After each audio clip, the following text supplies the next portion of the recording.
चलो नमस्कार दोस्तों। ज्ञानायन एकेडमी के डिजिटल प्लेटफॉर्म पर आप सभी का स्वागत है। हमने CET 10+2 के लिए जो इकोनॉमिक्स पढ़ना शुरू किया था उसकी अगली क्लास हम अभी स्टार्ट करेंगे। तो कृषि का टॉपिक, एग्रीकल्चर का टॉपिक अपने पूरा हो गया है। उसके एग्रीकल्चर की कंटिन्यूटी में अभी हम पशुधन या पशुपालन का एक टॉपिक करेंगे कि मतलब पशु का राजस्थान की अर्थव्यवस्था में क्या महत्व है वो। तो सबसे पहले हम उसमें इकोनॉमिक सर्वे में क्या क्या है वो पढ़ लेते हैं, और उसके बाद में अदर इकोनॉमिक सर्वे के बाहर से हमें क्या पढ़ना है, पशुओं की नस्ल है, पशु मेले है, पशुओं को होने वाले रोग है या उनसे संबंधित जितनी भी योजनाएं हैं वो सब कुछ पढ़ेंगे। ठीक है, तो हम शुरू करते हैं स्टेप बाय स्टेप। तो आज अपना टॉपिक है पशुधन का। तो जिस हिसाब से जनसंख्या की जनगणना होती है नागरिकों की भी, उसी अनुसार पशुओं की भी गणना की जाती है। तो पशु गणना अपने 2019 में हुई थी, और उस समय राज्य में कुल पशु थे 568 लाख पशु थे। ये डाटा याद रखना है, 568.01 लाख राजस्थान में कुल पशुधन थे 2019 की गणना के अनुसार। अब उसमें कुछ परिवर्तन आया होगा, उसके बाद में अभी तक गणना का कोई डाटा आया नहीं है, तो कम हुई ज़्यादा हुई हम नहीं बता सकते हैं। ठीक है, तो ये डाटा याद रखना है। 568.01 लाख टोटल पशुधन है, और उसमें है 140 लाख है जो कुक्कुट है, मतलब मुर्गी पालन है। मुर्गियों की संख्या इतनी है, 140 लाख है मुर्गी पालन का के लिए। अब इसमें एक 568 में कौन सा पशु ज़्यादा है, कौन से की कितनी जनसंख्या है, वो अपन एक एक करते हुए देखेंगे। तो देश की टोटल भारत के जितने पशु हैं उनमें 7.24% गाय हैं। मवेशी मतलब है गाय, गोवंश है 7.24% देश का।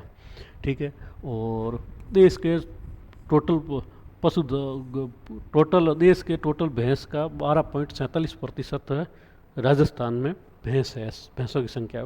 और 14% है बकरियाँ, 10.67% है भेड़, और ऊँट है राजस्थान में सबसे ज़्यादा 84.43% है ऊँट शामिल है। अब इसमें अपने को गाय का भैंस का याद रखना है क्योंकि ये डाटा इम्पोर्टेंट है, पूछा भी जाता है, और एक ऊँट का याद रखना है मेनली कि 84% भारत के जितने ऊँट है उनका 84% राजस्थान अकेले में है। ठीक है, और देश का जितना पशुधन उसका 10.60% राजस्थान में है। ये डाटा कई बार पूछा भी गया है, आगे भी पूछा जा सकता है, तो इसको भी याद रखना है कि 10.60%, 10.60% राजस्थान में पशुधन है देश के कुल पशुधन का। ठीक है, अब 2000 आर्थिक समीक्षा में 2023-24 का डाटा है, उसके अनुसार दूध के उत्पादन में 14.51%, और ऊन उत्पादन में 46.53% राजस्थान का योगदान है। तो ये हो गया। अब इसमें कुल पशुधन कितना है, गाय भैंस की ऊँट की संख्या कितनी है, और राजस्थान का पशुधन में हिस्सा कितना है, ये इतना अपने को याद रखना। इसके बाद में पशु उत्पादन का बात करेंगे। तो सबसे पहले अपना दूध उत्पादन वर्तमान में 2023-24 की डाटा के अनुसार है 34,733 टन है। ठीक है, और फिर अब अंडों का उत्पादन याद रहे तो ठीक है, एक बार देख लेना, 3087 मिलियन हो गया है 2023-24 की डाटा के अनुसार, 3087 मिलियन। और मांस का उत्पादन भी वर्तमान में 2023-24 में 247,000 टन हो गया है, इतना मांस का उत्पादन। इनमें सबसे इम्पोर्टेंट है अपना दूध का डाटा, कि दूध का उत्पादन कितना होता है, तो 34,733 टन है। और फिर है ऊन का उत्पादन, तो है 160 लाख किलोग्राम, 2023-24 में 160 लाख किलोग्राम अपने ऊन का उत्पादन होता है। तो ये 2-3 बातें इम्पोर्टेंट है, वो याद रखने की है। आगे 1-2 योजनाएं हैं वो देखते हैं। ऊँट संरक्षण एवं विकास मिशन है अपने राजस्थान का। अब ऊँटों की संख्या कम हो रही है डे बाई डे, ये एक चिंताजनक है। तो इसके लिए फिर सरकार ने उनकी संख्या को बढ़ाने के लिए ऊँट पालकों को कुछ प्रोत्साहन राशि देती है, या फिर ऊँट पालक को प्रोत्साहन देने के लिए कोई मिशन बनाया है। तो ऊँट संरक्षण एवं विकास मिशन है, इसके अंतर्गत करते क्या है, तो ऊँट प्रजनन को प्रोत्साहित करना। ऊँटों की संख्या कम हो रही है तो बढ़ानी है, तो बढ़ाएंगे कैसे, तो ऊँट प्रजनन को बढ़ाएंगे तब ऊँटों की संख्या बढ़ेगी। और नवजात ऊँट चाव का मतलब नवजात ऊँट, नया ऊँट का ऊँट वो प्रजनन हुआ उसके लिए वित्तीय सहायता प्रदान की जाती है। अब एक ये भी एक क्वेश्चन पूछा जाता है कि ऊँट के बछड़े छोटे बच्चे को क्या कहते हैं, तो ये भी सवाल पूछा गया है, आप कमेंट बॉक्स में इसका ज़रूर उत्तर दीजिएगा। पशुधन निःशुल्क एवं स्वास्थ्य योजना, अब इसके अंतर्गत पशुधन है, निःशुल्क है और स्वास्थ्य है, तो इसके अंतर्गत क्या किया जाए, बीमार पशुओं के उपचार हेतु उपलब्ध निःशुल्क दवाओं की संख्या 138 से बढ़ाकर 200 कर दी गई है। ये इम्पोर्टेंट है क्योंकि ये नया किया है तो पूछा जा सकता है, ऑप्शन में 138 भी रहेगा और 200 भी रहेगा, तो वहाँ कन्फ्यूज़न हो सकता है। इसलिए मानव के लिए जितनी दवाइयों की संख्या है वो मुख्यमंत्री निःशुल्क दवा स्वास्थ्य योजना उनमें जितने हैं वो सब कुछ पहले पूछा जा चुका है। तो अब इसका भी नंबर आ सकता है कि पशुधन निःशुल्क स्वास्थ्य योजना में टोटल कितनी दवाइयाँ हैं, तो 200 दवाई है। ठीक है, फिर आ जाता है मुख्यमंत्री मंगला पशु बीमा योजना, पशुओं के लिए बीमा किया जाता है, उसका नाम है मुख्यमंत्री मंगला पशु बीमा योजना। इसके अंतर्गत 2024-25 के दौरान 10.63 लाख पशुओं के बीमा कवरेज हेतु 5.54 लाख परिवारों को निःशुल्क बीमा पॉलिसियाँ जारी की गई है। तो इसमें ये याद रखना है अपने को कितने परिवारों को, 5.5 लाख के करीब ऐसे परिवार जिनको निःशुल्क बीमा पॉलिसी जारी की गई है, और 42 लाख पशुओं को निःशुल्क बीमा कवरेज उपलब्ध कराया गया है। इसमें गाय, भैंस, भेड़, बकरी, ऊँट जैसे देसी पशुओं के लिए भी निःशुल्क बीमा कवरेज 1 दिसंबर 2025 से प्रारंभ किया गया है। ये डेट याद रखना कि ये शुरू कब से किया गया है, 1 दिसंबर 2025। अपने राजस्थान के एग्ज़ाम में किसी भी योजना का शुरू कब किया गया है, उस योजना से संबंधित विभाग कौन सा है, उसका बजट कितना है, या उसका उद्देश्य क्या है, या उसका लाभार्थी कौन है, और ये इनसे संबंधित सवाल ज़रूर पूछा जाता है। तो इसलिए इस योजना का मुख्यमंत्री पशु मंगला पशु बीमा योजना में 1 दिसंबर 2025 से शुरू किया गया है, और इसके अंदर प्रीमियम का 100% राज्य सरकार द्वारा वहन किया जाएगा। ये भी एक इम्पोर्टेंट है क्योंकि बाकी योजनाओं में 100% प्रीमियम राज्य सरकार नहीं वहन करती है, तो अब इसमें 100% वहन करेगी, तो एक बार का ये लग सकता है। आपको स्टेटमेंट टाइप का क्वेश्चन पूछ दिया तो उसमें लगेगा कि 100% नहीं करती है, तो आप कंफ्यूज होकर क्वेश्चन को गलत कर सकते हो। अब इस योजना में आपको मल्टीपल स्टेटमेंट टाइप का क्वेश्चन भी इजीली 2-3 स्टेटमेंट बन जाएगा और बना सकता है कि एक तो प्रारंभ कब किया गया, इसमें हेराफेरी कर सकता है, एक प्रीमियम की राशि को लेके हेराफेरी कर सकता है, या ये भी पूछ सकता है कि 42 लाख की जगह 52 कर देगा, ऐसा कुछ करके भी 2-3 स्टेटमेंट बना सकता है, तो पूछा जा सकता है। तो इस योजना का नाम याद रखिएगा। फिर आ जाती है मुख्यमंत्री दुग्ध उत्पादक संबल योजना। करना क्या है, जो दूध उत्पादक है उनको संबल देना है, मतलब उनको सहायता देना है। तो अब सहायता देने के लिए पहले क्या होता था, 2 रुपये प्रति लीटर की सहायता राशि दी जाती थी। 1 किलोग्राम दूध उत्पादन करते हैं उनको 2 रुपये प्रति लीटर, किलोग्राम नहीं होगा, लीटर की सहायता राशि। अब उसको बढ़ाकर क्या किया, 5 रुपये प्रति लीटर कर दिया गया है। तो ये भी एक पूछा जा सकता है, मल्टीपल स्टेटमेंट टाइप में भी पूछा जा सकता है, और सीधा भी पूछ सकता है कि कितना किया गया, तो 3, 4, 5, 7 ऐसे कुछ दे देगा तो हम गलत कर सकते हैं। तो इसलिए इसको याद रखना कि 5 रुपये प्रति लीटर है अब उसका। फिर आ जाता है जलीय कृषि एवं मत्स्य पालन विकास में क्या क्या किया गया। अपने राजस्थान में जलीय कृषि में मेनली मत्स्य पालन ही है, तो उसमें भी कुछ योजनाएं हैं, कुछ क्या क्या किया गया वो देखते हैं। तो राज्य में लगभग 4.30 लाख हेक्टेयर जल क्षेत्र उपलब्ध है अपने राजस्थान का। तो ये पशुधन से नहीं, अलग तरीके से भी टॉपिक में पूछा जा सकता है कि भाई राजस्थान का टोटल पशुधन पर जल क्षेत्र कितना है। तो 4.30 लाख हेक्टेयर अपना जल क्षेत्र है, जिनमें से 3.37 लाख हेक्टेयर बड़े और मध्यम जलाशयों के रूप में, तथा ये छोटे जलाशयों में ये इतना याद नहीं रहेगा तो भी चलेगा, ये इतना तक याद रख दीजिए 4.30 लाख हेक्टेयर अपना है, इतना याद रखना है अपने को। फिर आ जाता है चूरू में खारे पानी की जलीय कृषि प्रयोगशाला। अब इसमें क्या पूछेगा कि खारे पानी की जलीय कृषि प्रयोगशाला कहाँ शुरू की गई है, तो वो चूरू का, नागौर का, ऐसे 3-4 ऑप्शन दे देगा आसपास के। तो हम कंफ्यूजन हो सकते हैं। तो इसको एक तो ये चूरू नाम याद रखना कि चूरू में की गई है खारे पानी की जलीय कृषि प्रयोगशाला। इसमें वो करना क्या है, वो उद्देश्य का भी पूछा जा सकता है। तो इसमें ये कि खारे जल संसाधन वाले क्षेत्रों में मत्स्य पालन की संभावना का पता लगाना। मत्स्य पालन अपने को ही पता, खारे पानी में मत्स्य पालन करना थोड़ा सा मुश्किल है। तो उस चुनौती का समाधान क्या किया जाए कि उनको वहाँ भी खारे पानी के क्षेत्र मरुस्थल के जितना खारा पानी है वहाँ पर भी मत्स्य पालन को विकसित किया जा सके। तो कुछ नए लोगों को रोजगार भी दे सकते हैं, कुछ जीडीपी में भी योगदान दे सकते हैं और नए कुछ रेवेन्यू जनरेट कर सकते हैं। तो उस उद्देश्य से खारे जल संसाधन वाले क्षेत्रों में मत्स्य पालन की संभावनाओं का पता लगाने के लिए अपने खारे जल की जलीय कृषि प्रयोगशाला शुरू की गई और ये शुरू में की गई, ये अपने को याद रखना ही है। फिर इसमें है कि स्थानीय झींगा पालन को समर्थन देने के लिए बजट पहल के तहत प्रण की गई। ये सुविधा झींगा किसानों को खारे पानी के परीक्षण की आवश्यक सेवाएं प्रदान करेगी। ये झींगा भी याद रखना है कि झींगा मछली का एक प्रकार होता है झींगा मछली। तो उसके उत्पादन के लिए किसानों को सेवाएं प्रदान की जाएगी। तो ये भी नाम याद रखना, चूरू में है ये याद रखना, इसका उद्देश्य याद रखना है और ये 2-3 बातें इसकी याद रखनी है। फिर आ जाता है पशु गणना। अब ये इकोनॉमिक सर्वे की बातें पूरी हो गई। अब हम देखते हैं कि उस पशु गणना इकोनॉमिक सर्वे के अलावा इस टॉपिक में क्या क्या अपना पढ़ सकते हैं। तो 20वीं पशु गणना 20 बार हो गई है, ठीक है। तो उसमें है कि राजस्थान में देश की कुल पशुधन का 10.60 है, ठीक है। टाइपिंग एरर हो गया है। 10.60% अपने देश के कुल पशुधन का राजस्थान में। ये डाटा ज़रूर याद रखना है, छोटे एग्जाम में पूछने की पूरी संभावनाएं हैं। अब 20 राजस्थान में सर्वाधिक कौन कौन से पाए जाने वाले पशु है। तो 20वीं पशु गणना के अनुसार तो बकरी है अपनी 36% बकरी की संख्या है, ये याद रखना है। गाय है जो 24.53% है, ये लगभग 1/4 गाय है।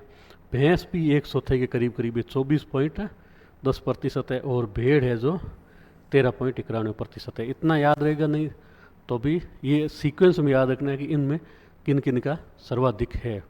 फिर आ जाता देश की संपदा के अंदर राजस्थान में सर्वाधिक कौन कौन से पशु पाए जाते हैं। तो सर्वाधिक हमने देखा है ऊँट पाए जाते हैं, 84.43% ऊँट अगर पाए जाते हैं। गधों की संख्या 18.91% है। ऊँटों का ये सवाल कई बार पूछा भी गया है, आगे भी पूछा जा सकता है, इसलिए ऊँट का याद रखना है अपने को। गधों का भी पूछा जा सकता है। बकरी 14% पाई जाती है, भैंस 12.37% और भेड़ 10.67%।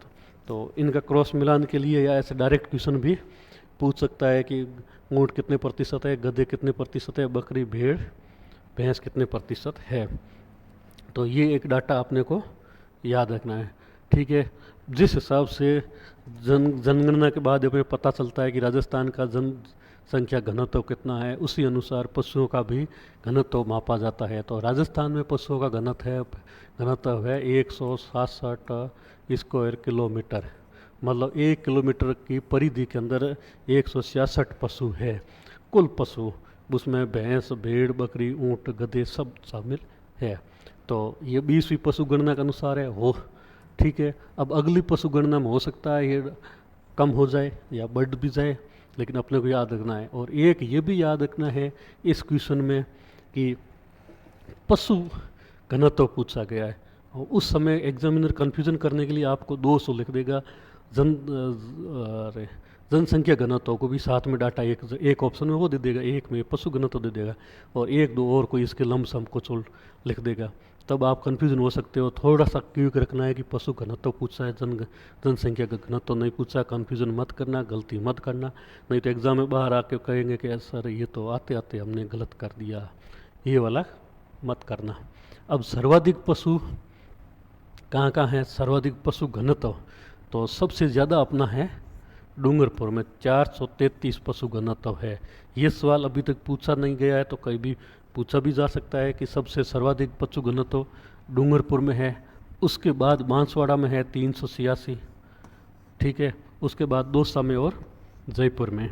अब इसमें एक सवाल कैसे बनाएगा तो वो ऐसे भी बना सकता है कि सर्वाधिक निम्न में से किन में तीन में सर्वाधिक पशु घनत्व है, वो आरोही अवरोही क्रम का पूछ सकता है।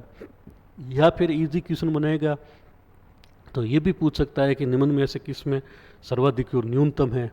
तो सर्वाधिक तो हो जाएगा डूंगरपुर में, और न्यूनतम कहेंगे तो हो जाएगा अपना जैसलमेर में। जैसलमेर में 1 किलोमीटर की परिधि के अंदर सिर्फ और सिर्फ 62 पशु ही है। तो ये बहुत ज़्यादा कम पशु घनत्व है, और जनसंख्या घनत्व भी जैसलमेर में काफ़ी कुछ कम है।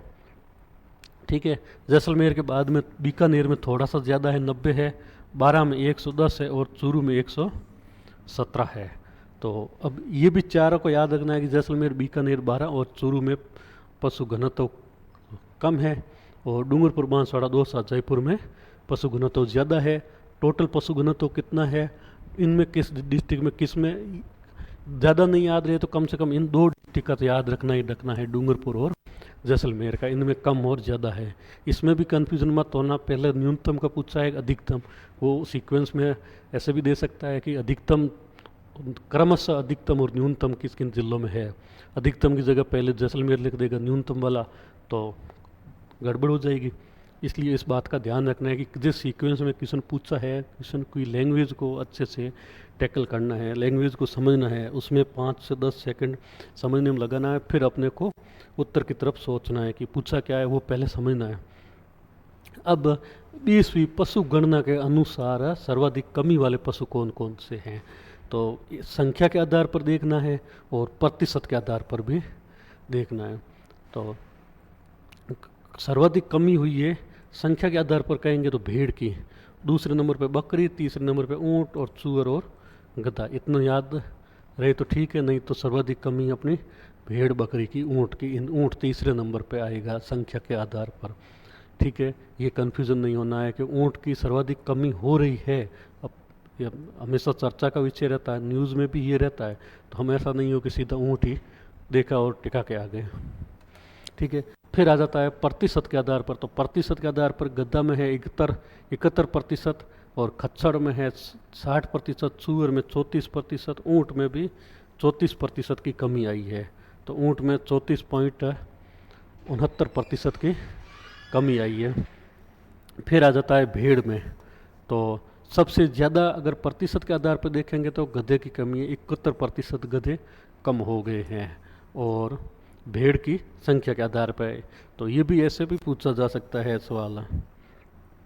ठीक है, फिर आ जाता है अब पशुओं की मुख्य नस्ल है, कौन सी नस्ल किस पशु की है, किस क्षेत्र में पाई जाती है, ये भी सवाल पूछा जाता है। कुछ पशुओं की विदेशी नस्लें हैं तो उनके बारे में भी नाम पूछा जा सकता है कि ये पशु नस्ल किस पशु की है। तो वो एक एक हम देख लेते हैं कि ठीक है, मतलब कौन कौन से पशु की कौन कौन सी नस्ल है, कौन से क्षेत्र में है। तो ये भी एक जीके टाइप का सवाल पूछा जा सकता है कि 18वीं पशु गणना हुई थी 2007 में, उसमें क्या किया था, पहली बार पशु की नस्ल के आधार पर पशु गणना की गई थी। अब मल्टीपल स्टेटमेंट टाइप के क्वेश्चन दे के लिख लेगा कि 20वीं पशु गणना के अंदर पहली बार पशु की गणना पशु नस्ल के आधार पर की गई थी, तो वो स्टेटमेंट गलत हो जाएगा। वो 18वीं पशु गणना में ऐसा किया गया था और 2007 में हो गई थी। उसके बाद 19वीं हो गई, 2019 में 20वीं हुई, अभी हम 2019 वाली 20वीं पशु गणना के डाटा पढ़ रहे हैं। तो ध्यान रखना है इस बात का। सबसे पहले हम देखते हैं पशुओं में बकरी का। तो सर्वाधिक बकरी पाई जाती है बाड़मेर में, यह याद रखना है, और न्यूनतम पाई जाती है धौलपुर में। अब इसको अगर टफ क्वेश्चन बनाना होगा तो वो ऐसे ही पूछेगा, बकरी सर्वाधिक और न्यूनतम किन किन 2 जिलों में है, अगर ज़्यादा टफ बनाना होगा तो।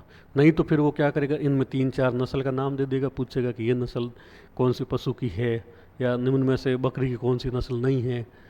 तो वो ऐसे सवाल पूछा जा सकता है। तो बकरी की सर्वाधिक बाड़मेर में और न्यूनतम धौलपुर में हो गई। अब हम एक एक नस्ल का नाम देखते हैं। तो पहली नस्ल है मारवाड़ी। अब ये तो नाम से पता चल जाएगा किस क्षेत्र में होती है, मारवाड़ के क्षेत्र में हो। लेकिन लोही, अगर मारवाड़ी की जगह लोही नाम दे दिया तो कन्फ्यूज़न हो सकता है, क्षेत्र को लेकर भी हो सकता है, और नस्ल का नाम तो याद रखना ही है कि बकरी की कौन कौन सी नस्ल है। फिर है जखराना। ठीक है, ये जखराना नस्ल को किसकी है ये पूछा गया है, कई बार ऊँट के साथ में नाम लेके पूछा गया, वहाँ कन्फ्यूज़न हो जाता है कि हो सकता है ऊँट की हो। तो ऐसे भी सवाल पूछा गया अधीनस्थ बोर्ड ने, तो इसको ध्यान रखना है कि जखराना और अलवरी ये नस्ल है जो बकरी की है, और अलवर बेरोड का क्षेत्र उसी क्षेत्र में पाई जाती है। फिर है शेखावटी, तो शेखावटी क्षेत्र में पाएगी। शेखावटी में सीकर झुंझुनू के डिस्ट्रिक्ट में। पर्वतसरी है, तो पर्वतसर के आसपास, पर्वतसर नागौर में है, और अब डीडवाना कुसामन में भी वो है, तो कुछ उन डिस्ट्रिक्ट का भी नाम शामिल हो जाएगा, तो इस क्षेत्र में पाई जाती है। तो याद रखना, मारवाड़ी, जखराना, अलवरी, लोही, पर्वतसरी, शेखावटी ये अपने बकरी की नस्ल हैं। ठीक है, फिर आ जाती है बकरी की नस्ल में बारबरी। ठीक है, ये पूरे राजस्थान में अलवर, भरतपुर, धौलपुर, करौली का जो क्षेत्र है उस क्षेत्र में पाई जाती है बारबरी। और सिरोही, अब सिरोही को तो पता ही है कहाँ पाई जाएगी, लेकिन ये पूछ लेगा ना कि सिरोही की नस्ल किस पशु की है, तब दिक्कत हो सकती है। तो वैसे याद रखना कि अपने को बकरी की नस्ल कौन कौन सी है, जमुनापारी, अलवरी, शेखावटी, पर्वतसरी, ऐसे लोही, मारवाड़ी। और अब जमुनापारी तो ये हाड़ौती के क्षेत्र में पाई जाती है। और अब बकरी की नस्लें कौन कौन सी ये देख लिया, कौन से क्षेत्र में पाई जाती है। कुछ और भी ऐसी चीज़ें हैं जो बकरी की नस्ल से संबंधित है। तो वरुण गांव नागौर का है, वहाँ की बकरियाँ सर्वश्रेष्ठ नस्ल की मानी जाती है, सबसे अच्छी नस्ल की मानी जाती है। ये सवाल पहले पूछा गया इसलिए मैंने नोट किया है, हो सकता है दोबारा रिपीटेशन भी हो जाए। तो वरुण गांव है नागौर जिले का, उसमें ये उस गांव की बकरियां सबसे अच्छी मानी जाती है। बकरी को गरीब की गाय कहते हैं या चलता फिरता फ्रीज का है। ये भी पहले का पूछा गया इस क्वेश्चन है, इसलिए रिपीट दिया है। और बकरी के मांस को सेवन कहा जाता है, ये क्वेश्चन पूछा जा सकता है कि बकरी के मांस को क्या कहते हैं, सेवन। और गरीब की गाय, चलता फिरता फ्रीज। चलता फिरता फ्रीज यूँ है कि जब भी इच्छा हुई चाय बनाने की, गए और दूध निकाल के ले आए। अब गाय को, भैंस को बिना टाइम के नहीं दूध दूध सकते हैं। ठीक है, इसलिए बकरी को चलता फिरता फ्रीज कहा है। और गरीब की गाय इसलिए कहा है कि गरीब गाय को पालने के लिए ज़्यादा कीमत लगती, ज़्यादा एफर्ट लगता है, संसाधन लगते हैं, लेकिन बकरी को आसानी से पाला जा सकता है, इसलिए इसको गरीब की गाय कहा गया है। ठीक है, फिर आ जाता है सेकंड नंबर पे गाय। देखते हैं, तो गाय सर्वाधिक है बीकानेर, जोधपुर में सर्वाधिक है। और न्यूनतम कहेगा तो धौलपुर। अब बकरी भी न्यूनतम धौलपुर में थी और गाय भी न्यूनतम धौलपुर में थी। ऐसे आप लिंक बनाते हुए पढ़ेंगे तो थोड़ा सा याद रखने में सहूलियत रहेगी कि ये किसी एक पशु का पता चला कि ये उस डिस्ट्रिक्ट में न्यूनतम है, तो दूसरे पशु का भी कंपैरिजन कर लीजिए साथ में कि वो कौन से डिस्ट्रिक्ट में न्यूनतम है, वो किस डिस्ट्रिक्ट में सर्वाधिक है। तो उससे क्या है कि थोड़ा सा एक बार ऐसे पढ़ते जाएंगे तो याद रहने में सहूलियत रहेगी और एग्ज़ाम में कन्फ्यूज़न नहीं होगा। तो गायों की नस्लें राठी, कांकरेज, मेवाती, थारपारकर और गिर। अब इनके कौन कौन से क्षेत्र में पाई जाती है, तो राठी है तो बीकानेर, जैसलमेर, गंगानगर के इन क्षेत्र में। कांकरेज है अपने बाड़मेर और जालौर में पाई जाती है। मेवाती है अलवर और मेवात क्षेत्र में पाई जाएगी। थारपारकर, अब थारपारकर थार क्षेत्र से संबंधित है, तो जैसलमेर, बाड़मेर, जोधपुर इन क्षेत्र में ही पाई जाएगी। अब ये ऐसे एग्जैक्टली नहीं पूछेगा कि इन जिले में, ऐसा नहीं देगा कि जोधपुर में नहीं पाई जाती है, क्योंकि हो सकता है 2-4 गाय उधर भी हो किसी के पास, तो स्टेटमेंट वैसे गलत हो सकता है।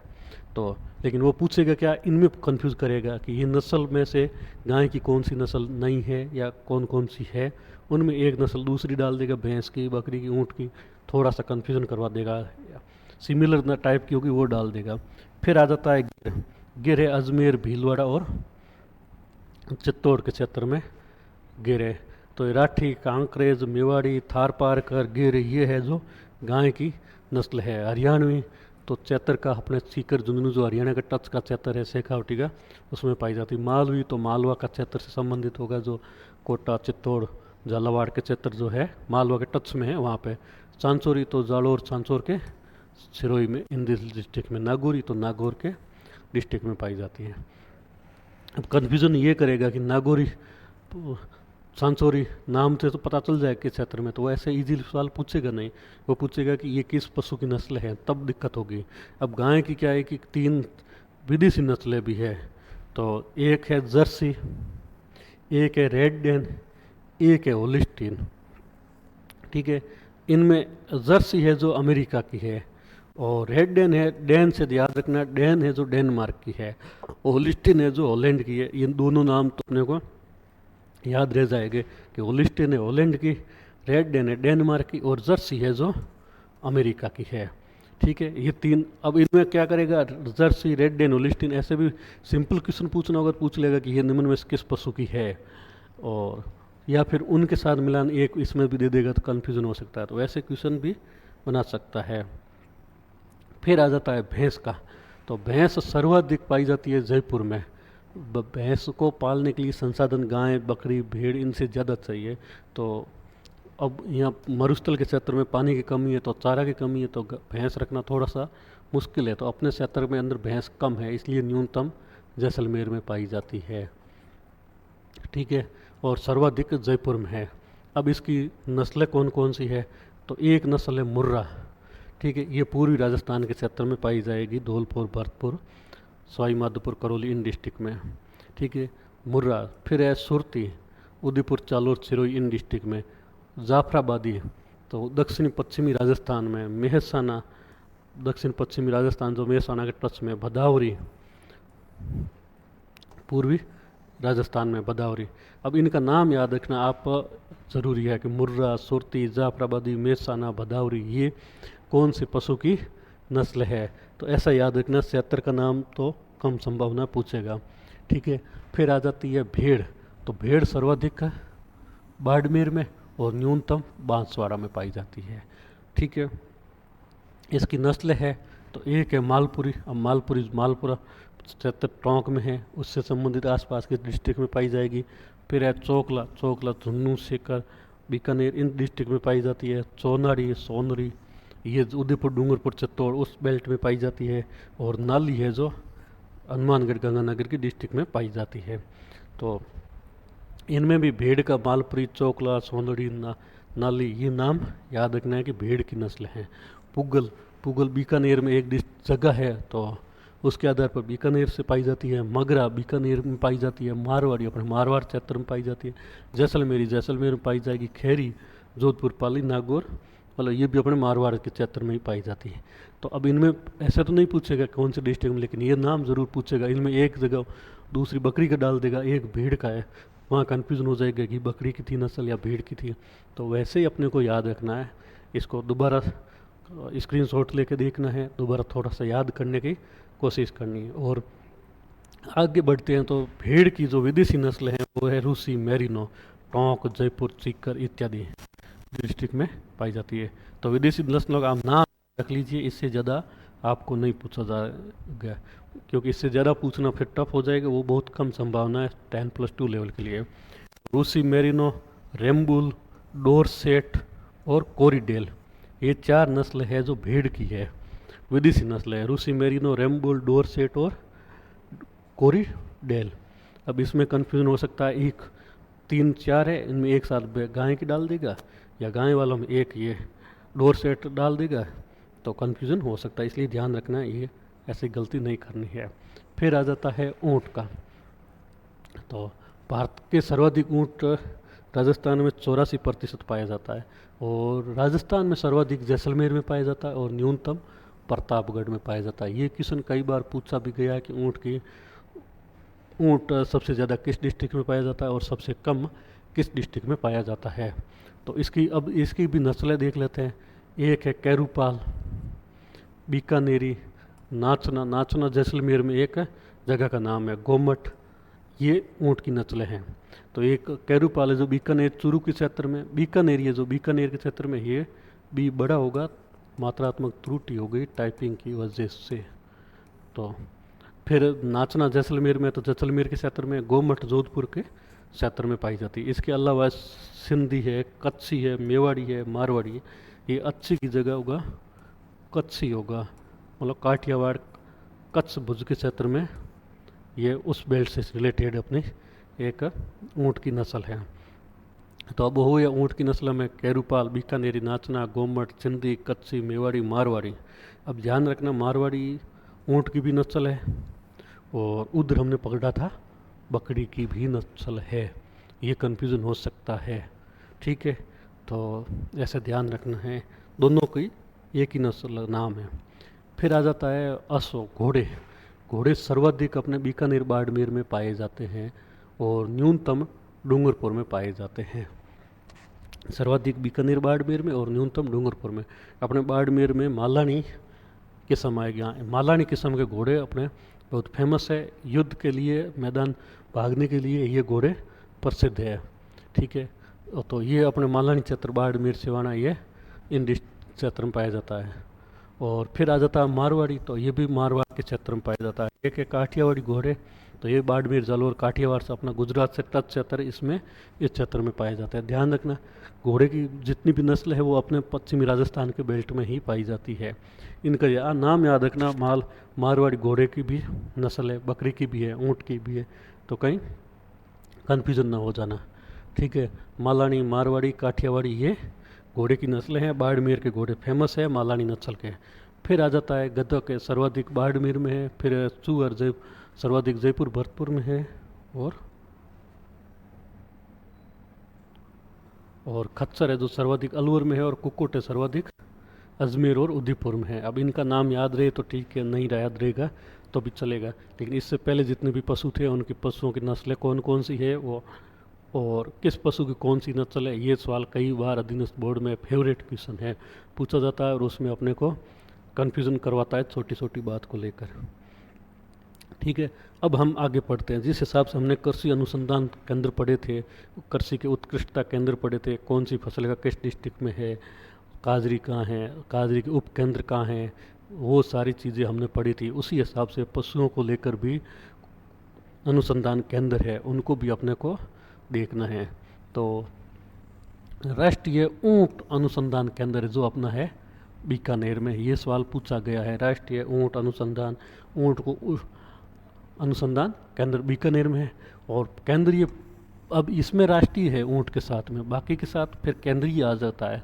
तो केंद्रीय पशु अनुसंधान केंद्र वो है अपना श्री गंगानगर में। ठीक है, और भेड़ एवं ऊन प्रजनन अनुसंधान केंद्र जो है टोंक में। ये सवाल भी भेड़ वाला पूछा गया है कई बार कि भेड़ अनुसंधान केंद्र कहाँ है, टोंक में। और भेड़ प्रजनन केंद्र पूछेगा तो सीकर में, इसमें कन्फ्यूजन नहीं होता है। फिर भेड़ प्रजनन केंद्र की इसकी दूसरी इकाई है जो अपने डीडवाना कुचामन में है, तो इतना नहीं पूछेगा, संभावना कम है। लेकिन भेड़ प्रजनन केंद्र का पूछा जा सकता है। भेड़ प्रजनन केंद्र, अब सीकर और टोंक दोनों दे देगा, आपको लगेगा भेड़ अनुसंधान केंद्र याद आएगा, आप सीधे टोंक करके आ जाएगा। तो इन ऐसे सिमिलर टाइप जो होती है काम, उनमें कभी बार कन्फ्यूज़न हो सकता है, तो इनको अपने को विशेष कर ध्यान रखना है। फिर आ जाता है भैंस का अनुसंधान केंद्र, तो उदयपुर में। भैंस प्रजनन केंद्र तो झालावाड़। और डी अभी नया डिस्ट्रिक्ट बन गया भरतपुर से अलग होकर, तो इनमें। अब देखिए, भैंस का अनुसंधान केंद्र अलग जगह है और प्रजनन केंद्र अलग जगह है, इसलिए इनको एक बार क्लियर ध्यान देना है कि अनुसंधान केंद्र उदयपुर में है और प्रजनन केंद्र झालावाड़ में। तो इनका ऐसे अपने को कन्फ्यूजन करवा सकता है और ऐसे अपने को नाम याद रखना है कि ऊँट अनुसंधान केंद्र कहाँ है, पशु अनुसंधान, केंद्रीय पशु अनुसंधान केंद्र कहाँ है, भेड़ का कहाँ है, भैंस का कहाँ है, इनका प्रजनन केंद्र कहाँ है। एक आता है अपना बुल मदर फार्म, ये अपनी जैसलमेर में है। बकरी प्रजनन केंद्र कहाँ है, ये अजमेर में है। चूअर प्रजनन केंद्र कहाँ है, अलवर में है। अश्व प्रजनन एवं अनुसंधान केंद्र कहाँ है, तो जोधपुर में है। अब इसमें क्या करेगा, जैसे क्वेश्चन बनानेगा तो क्या करेगा, निम्न में से कौन सा असुमेलित है, निम्न में से कौन सा असंगत है, निम्न में से कौन सा गलत है, निम्न में से कौन सा सही नहीं है, निम्न में से कौन सा असत्य है, निम्न में से कौन सा सत्य नहीं है। अब दे दिया ऊपर स्टेटमेंट, इनमें चार में इन डिस्ट्रिक्ट की जगह एक नाम चेंज कर देगा, जैसलमेर, अजमेर, अलवर, जोधपुर की जगह मान लिया यहाँ जैसलमेर की जगह जोधपुर कर दिया, तो चार में से ये गलत हो गया। अब इतना ऐसे ही सवाल पूछेगा। तो बुल मदर फार्म याद रखना है जैसलमेर, बकरी प्रजनन केंद्र अजमेर, चूअर प्रजनन केंद्र अलवर, अश्व प्रजनन एवं अनुसंधान केंद्र जोधपुर में है। ठीक है, अब आ जाता है, ये तो अपने पशुओं की नस्लें पढ़ ली, पशुओं के अनुसंधान केंद्र पढ़ लिया, इकोनॉमिक सर्वे में जितना पशुओं से संबंधित था वो सब कुछ पढ़ लिया। अब अगला हम पढ़ेंगे पशु से संबंधित रोग। कुछ ये भी कई बार सवाल पूछा गया है, तो पूछा जा सकता है कि कौन से पशु को ये रोग किस पशु को होता है। तो सबसे पहला है अपना रेबीज, कुत्तों को होता है, सबको पता है, रेबीज का टीका लगता है और थोड़ा सा दिक्कत होती है इसमें। फिर आ जाता है सीप पॉक्स, ये भेड़ बकरी में होता है। सीप, सीप भेड़ का नाम याद रखेंगे तो याद आ जाएगा, लेकिन बकरी का नाम दिया साथ में तो कन्फ्यूज़न हो सकता है, इसलिए याद रखना सिप बॉक्स बकरी को भी होता है। फिर आ जाता है बलूटंग, ये भी भेड़ को होता है। और स्वाइन फ्लू चूअर से होता है या चूअर में पाया जाता है। तो ऐसे भी पूछा जा सकता है कि अब इनका दोनों का सीप पॉक्स और बलूटंग इत्यादि रोग किन पशुओं में पाए जाते हैं, भेड़, बकरी, ऊँट का, चूअर, ऐसे ऑप्शन में दे देगा और गलत करवा देगा। मुर्गी में है तो बर्ड फ्लू पाया जाएगा, ऊँट में है तो सर्रा रोग पाया जाता है, मुर्गी में है तो रानीखेत रोग पाया जाता है, और गायों में है जो खुरपका मुँह पका रोग पाया जाता है। ये सवाल कई बार पूछा गया है, खुरपका मुँह पका रोग किस पशु में पाया जाता है, या गायों में कौन सा रोग पाया जाता है। खुरपका मुँह पका, इसमें क्या है, मुंह पे साले टाइप हो जाते हैं और उनमें चारा चरने में भी दिक्कत होती है, तो इसलिए वो बीमार पड़ जाती है, तो इसलिए ये गायों का पूछा जा सकता है रोग। ठीक है, अगला आ जाता है, अब राजस्थान में कुछ पशु मेले भी लगते हैं। ठीक है, जिस हिसाब से देवी देवताओं के त्यौहार के मेले लगते हैं उस हिसाब से पशुओं के भी मेले लगते हैं। तो वो पशु मेला कहाँ लगता है और उस पशु मेले का नाम क्या है, ये अपने को विशेष कर ध्यान रखना है और याद रखना है। तो अपने एग्ज़ाम में ये पूछने की बहुत संभावना है। स्थान का और गोवंश का अगर याद रहेगा, जैसे कौन से गोवंश से रिलेटेड है, याद रहे तो ठीक है, नहीं याद रहेगा तो भी इतना दिक्कत नहीं होगा, थोड़ा सा कॉमन सेंस लगाएंगे तो कर लेंगे। लेकिन ये दो कॉलम, पशु मेला नाम क्या है और स्थान कहाँ लगता है, ये दो चीज़ अपने को इम्पोर्टेंट मान के चलनी है और इनको याद करना है। सबसे पहला बलदेव पशु मेला, बलदेव राम मेड़ता के नाम पर मेड़ता नागौर में भरा जाता है। तेजाजी पशु मेला परबतसर नागौर में। तो दो ये हो गए। चौथा, तीसरा है रामदेव पशु मेला मानासर नागौर में। अपने 3 पशु मेले नागौर में भरे जाते हैं। अब इसे याद करना है कि नागौर में कौन से पशु मेले भरे जाते हैं, उनका नाम याद करेंगे तो डिस्ट्रिक्ट वाइज जैसे नाम याद करेंगे थोड़ा सा सहूलियत से याद हो जाएगा कि नागौर में कौन कौन से 3 भरे जाते हैं। तो कि बलदेव पशु मेला, तेजाजी पशु मेला और रामदेव पशु मेला, श्री रामदेव पशु मेला। ठीक है, अब गोवंश नागौरी, नागौरी गाय की नस्ल है तो उससे संबंधित है। फिर अपने मलिनाथ पशु मेला अपने तिलवाड़ा में भरा जाता है। अब भी बाड़मेर की जगह बालोतरा हो गया, और थार पार कर कांकरेज अपने यहाँ गाय की नस्ल हैं तो उनसे संबंधित मलिनाथ पशु मेला भरा जाता है।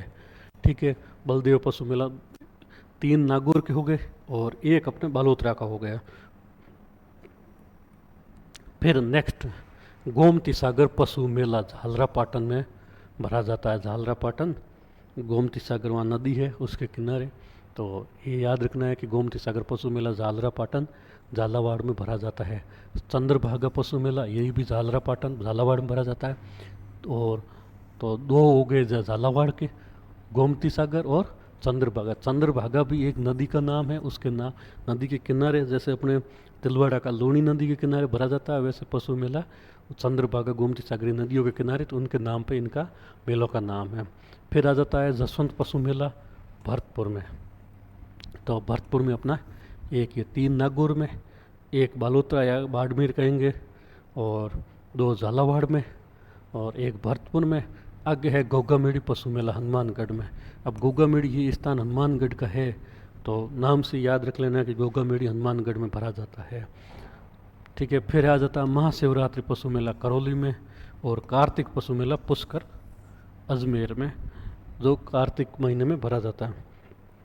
अब ये मेले का इनका आयोजन करता कौन है, तो स्वाभाविक सी बात है कि पशु से संबंधित काम है तो पशुपालन विभाग ही अपना करेगा। कहीं इसको कृषि विभाग से संबंधित मत जोड़ देना, ये गलती मत कर देना। इसलिए पशुओं से संबंधित जितना भी काम है वो पशुपालन विभाग करता है। फिर आ जाता है पशुओं के विकास से संबंधित कुछ योजनाएं। ठीक है, मुख्यमंत्री पशुधन निःशुल्क दवा योजना, ये कब शुरू की गई थी और इनका उद्देश्य क्या है, कितना बजट है, इनमें कितनी संख्या है, वैसा क्वेश्चन हर बार पूछा जाता है। तो ये 2012 की योजना है, 15 अगस्त 2012 को याद रख लेना, हो सकता है पूछा जाए, कई बार पूछ लिया गया है तो रिपीट भी हो सकता है। फिर आ जाता है कामधेनु बीमा योजना, 6 सितंबर 2023 को शुरू की गई। ये हाल फिलहाल रिसेंट की है तो इसकी डेट का संभावना है कि पूछा जाएगा। ये है दुधर कामधेनु शब्द को नोट करना, उसके लिए बीमा योजना है। तो दुधारू पशुओं में गाय भैंस के लिए ये है। इसमें क्या किया जाएगा, तो निःशुल्क बीमा किया जाएगा। एक पशु के लिए है, प्रति पशु 40,000 की रुपया है। ठीक है, एक परिवार के लिए अधिकतम 2 पशुओं का बीमा किया जाएगा। इसलिए ध्यान रखना है कि 2 से ज़्यादा पशुओं का बीमा नहीं किया जाता, तो बीमा करने वालों को परेशान ना करेगा, हमारे 3 गाय का कर दे, 3 भैंस का कर दे, ऐसे नहीं। 2 पशु का है और एक पशु का 40,000 रुपये की बीमा राशि मिलेगी। ठीक है, यदि किसी पशुपालक के पास 2 से अधिक पशु है तो अपेक्षाकृत अधिक दूधारू व स्वस्थ पशु का बीमा किया जाएगा। स्वाभाविक सी बात है, जो दूध दे रहा है या जो ज़्यादा स्वस्थ है वो अपने ज़्यादा लिए कीमती ज़्यादा है, तो उसकी सुरक्षा करना अपना अपने लिए ज़्यादा बेनिफिट रहेगा, तो उसको ज़्यादा प्रायोरिटी दिया जाएगा। तो इसलिए क्या, जो स्वस्थ है या अधिक दुधारू है उसको दिया जाएगा, उसका बीमा किया जाएगा। ऐसा थोड़ा ही होगा कि बैल का, बकरे का पशु बीमा किया जाएगा, गाय का, भैंस का, इनका किया जाएगा। ठीक है, मुख्यमंत्री मंगला पशु बीमा योजना हमने ये पहले भी पढ़ी थी, जुलाई 2024 में शुरू किया गया। ये याद रखना है कब शुरू किया गया। इसमें कुल 42 लाख पशुओं को लक्ष्य है कि इतने पशुओं को इसमें 2025-26 के बजट में कि इतने पशुओं को इस योजना के अंतर्गत शामिल करेंगे। उसमें 2 लाख ऊँट है, 10 लाख गाय है, 10 लाख बकरी है, 10 लाख भेड़ है और 5 लाख भैंस है, और कुछ और भी पशु है जो शामिल इसमें किया जाएगा। ठीक है, तो इसमें इतना, इसको शुरू कब किया गया ये याद रखना, बाकी इतना इम्पोर्टेंट नहीं लग रहा है।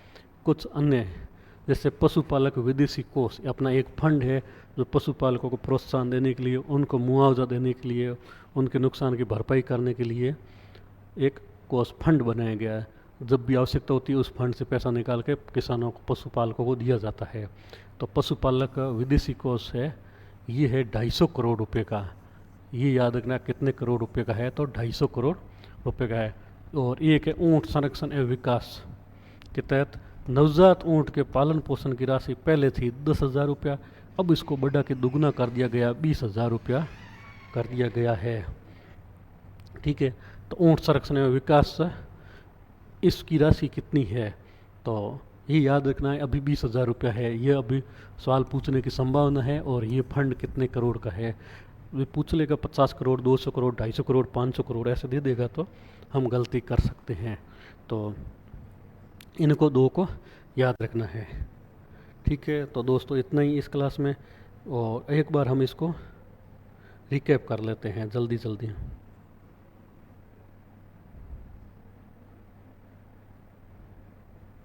ठीक है, सबसे पहले हमने पढ़ा कि टोटल पशुधन अपने पास कितना है, उसमें कुक्कुट कितने हैं, कुक्कुट की संख्या याद रहे तो ठीक है, नहीं रहे तो फिर चलेगा। फिर अब गाय कितनी, भैंस कितनी, बकरी कितनी, ऊँट कितना, ये पढ़ लिया। देश में पशुधन के हिस्से का राजस्थान में कितना, वो पढ़ लिया। दूध उत्पादन, ऊन उत्पादन में कितना योगदान है, वो पढ़ लिया। फिर यह दूध, ऊन उत्पादन, मांस उत्पादन, अंडा उत्पादन कितना, वो देखा। उसके बाद में ये 2 योजना के बारे में पढ़ा, मुख्यमंत्री मंगला पशु बीमा योजना के बारे में पढ़ा। इसमें ये 2-3 बातें विशेष याद रखना, सवाल आ सकता है। फिर दुग्ध उत्पादक संबल योजना, इसमें अब 5 रुपये प्रति लीटर का याद रखना है। और जलीय कृषि, मत्स्य पालन, इनमें कितना अपना जल, हेक्टेयर जल उपलब्ध है, ये डाटा पूछा जा सकता है। और चूरू में खारे पानी की जलीय कृषि प्रयोगशाला, खारे पानी के नाम पे कई चूरू के साथ बालोतरा दे देगा, आप गलत करके आ जाओगे, तो ध्यान रखना चूरू है। और झींगा पालन के लिए ये 2 चीज़ याद रखना है। फिर पशु, देश का पशुधन हो गया 10.60%। राजस्थान में कौन सा सर्वाधिक और कौन सा न्यूनतम है, वो देख लिया। पशु घनत्व कितना है, ये याद रखना, ज़रूर सवाल पूछा जाएगा। सर्वाधिक कहाँ है, डूंगरपुर में। न्यूनतम कहाँ है, जैसलमेर में। वो कमी वाले पशु संख्या के आधार पर और प्रतिशत के आधार पर ये भी पूछा जा सकता है। फिर नस्लें कौन कौन सी है, बकरी की नस्लें कहाँ पर कौन सी है, और ये सब हमने पढ़ा। बकरी की कौन सी, गाय की कौन सी, भैंस की कौन सी, भेड़ की कौन सी और ऊँट की कौन सी, ये सब नस्लें हमने देखा। घोड़ों की कौन सी और ये। इसके बाद पशु प्रजनन अनुसंधान केंद्र कहाँ, इनमें कन्फ्यूजन नहीं होना है, नाम याद रखना है। प्रजनन अलग है, अनुसंधान अलग है। ठीक है, फिर पशुओं से होने वाले रोग पढ़ लिए और लास्ट में हमने पढ़ लिया पशु मेले, ठीक है। और पशु मेले के बाद में हमने ये 2-3 स्कीम थी जो इम्पोर्टेंट थी वो हमने पढ़ ली। तो नमस्कार दोस्तों, इस क्लास में इतना ही। अगली क्लास हम शुरू करेंगे। हमने कृषि का टॉपिक पूरा हो गया, ये पशुधन या पशुपालन वाला टॉपिक अपने पूरा हो गया। अब अगला हम खनन का शुरू करेंगे कि खनन का अपने राजस्थान की अर्थव्यवस्था में क्या योगदान है, कौन से खनिज कहाँ उत्पादित किए जाते हैं, कौन से डिस्ट्रिक्ट में, उनसे रिलेटेड जितनी भी जानकारी है, जो योजनाएं हैं पहले पढ़ेंगे। इकोनॉमिक सर्वे में क्या है और उसके बाद में अन्य जो चीज़ें पढ़ेंगे। नमस्कार, धन्यवाद।